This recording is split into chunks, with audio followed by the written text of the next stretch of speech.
Gracias, señora Presidente. Estamos, me pregunto, frente a un proyecto de ley que es el capítulo olvidado del Código de la Producción. Estamos frente a una solución parcial de la urgencia económica por la que está atravesando el país. La respuesta es fácil, es lo uno y es lo otro. Lo que no es el proyecto de ley de alianzas públicas es la solución mágica a la crisis económica del Ecuador. En los antecedentes del proyecto se indica que se esperaría atraer cerca de 3.000 millones de dólares en los próximos 3 años, 500 millones de dólares para obras portuarias, 1.700 millones de dólares para obras viales y 800 millones de dólares para proyectos de vivienda.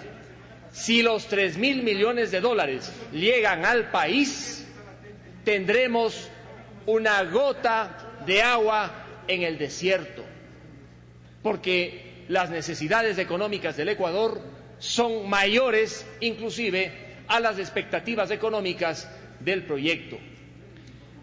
¿Vendrán, me pregunto yo, inversionistas con 3.000 millones de dólares si la solución de las controversias se encuentra tan distorsionada que se podría fácilmente concluir que el artículo 19 de la ley es abiertamente inconstitucional?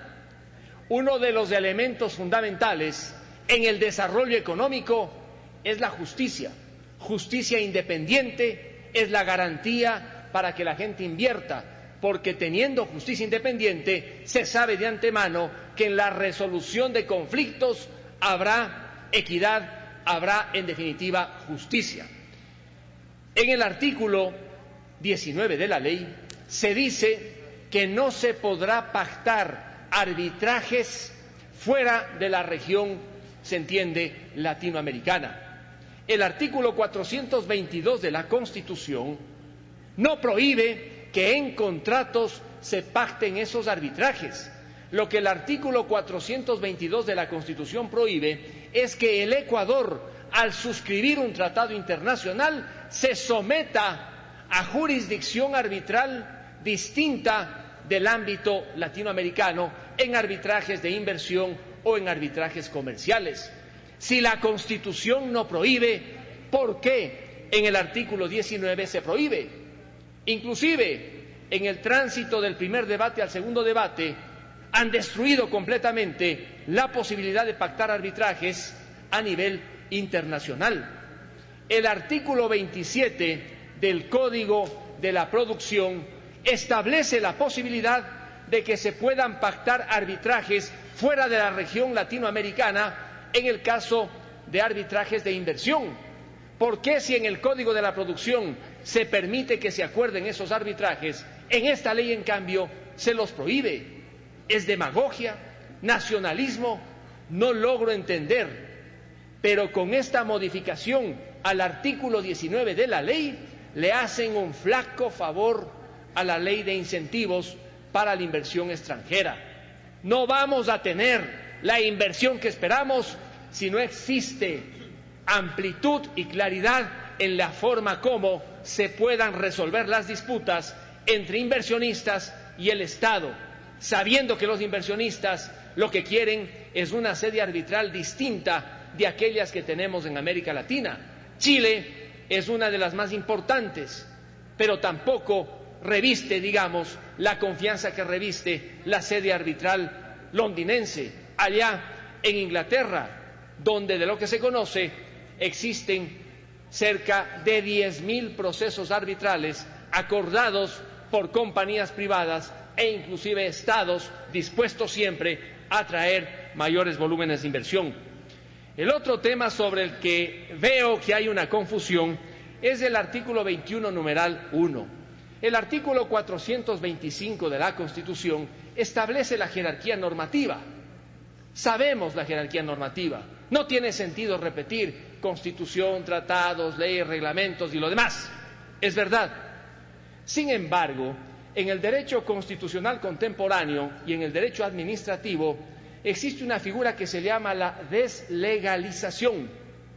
Este fenómeno está presente en España, en Francia y en otros lugares, y consiste fundamentalmente en examinar si pueden las legislaturas delegar al Poder Ejecutivo para que mediante reglamentos autónomos, no reglamentos ejecutivos, porque hay dos tipos de reglamentos autónomos, pueda abordar materias que le encarga el legislativo.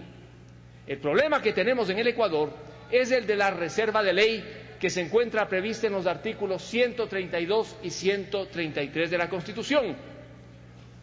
La pregunta que nace de estos artículos es muy simple. ¿La reserva de ley es absoluta en los temas indicados en los artículos 132 y 133? Ese tema en el Ecuador no se ha discutido siquiera. No hay sentencia de la Corte Constitucional ecuatoriana que hable si es absoluta o no la reserva de ley. Yo creo personalmente que sí abre puertas la Constitución ecuatoriana para la deslegalización y para que se pueda, en ciertos casos, hacer delegaciones. Y no es nada nuevo, ya ocurrió con el Estatuto Administrativo de la Función Ejecutiva, que entró en vigencia en marzo del año de 1994, cuando 3 meses antes se expidió la Ley de Modernización, cuyo artículo 40 le facultó al presidente de la República que expida este estatuto y rige el estatuto hasta que se dicte una ley. Ese es un reglamento autónomo, el estatuto hasta ahora vigente.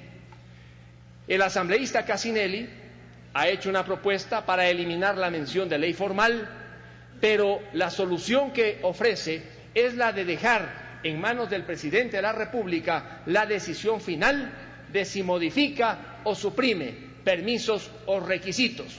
Probablemente, dejándole al presidente con una competencia abierta, podría entender el presidente que puede, mediante un reglamento autónomo, efectivamente simplificar o modificar procedimientos. En cuanto a un tema del que hablé y que le preocupó también al asambleísta Mauro Andino, veo que para el segundo debate nada se ha dicho, ni siquiera se menciona en el informe. En la derogatoria segunda se modifica el artículo 329 del Código Orgánico General de Procesos. De agache quieren reformar una norma del Código Orgánico General de Procesos que nada tiene que ver con esta ley. Por eso en el primer debate dije que esa derogatoria segunda es inconstitucional por la forma, porque rompe el principio de unidad de la materia.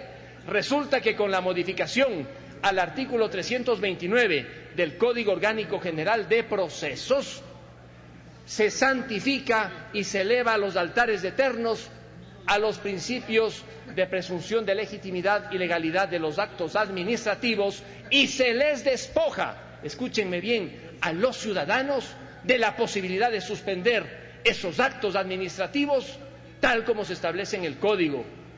Cuidado, cuidado, aprueban esa reforma porque estarían descuartizando algunos de los logros que se incorporaron en el Código Orgánico General de Procesos para defender a los administrados, más allá de otorgar superpoderes a las administraciones públicas y al Estado.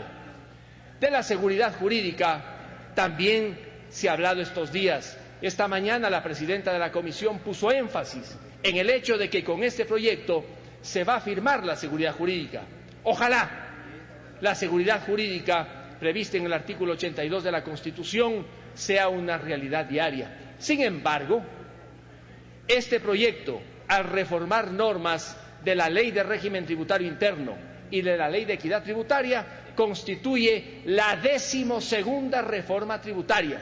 En 8 años, con esta, será la 12ª ocasión en que se reforma la legislación tributaria del país. Con tantas reformas tributarias, ¿puede haber seguridad jurídica? Y más aún, cuando algunas de esas reformas tributarias se las hacen para cambiar normas que aprobamos hace un año, normas relacionadas, por ejemplo, con la exoneración del pago del impuesto a la renta en la transferencia de acciones y participaciones. Muchas gracias.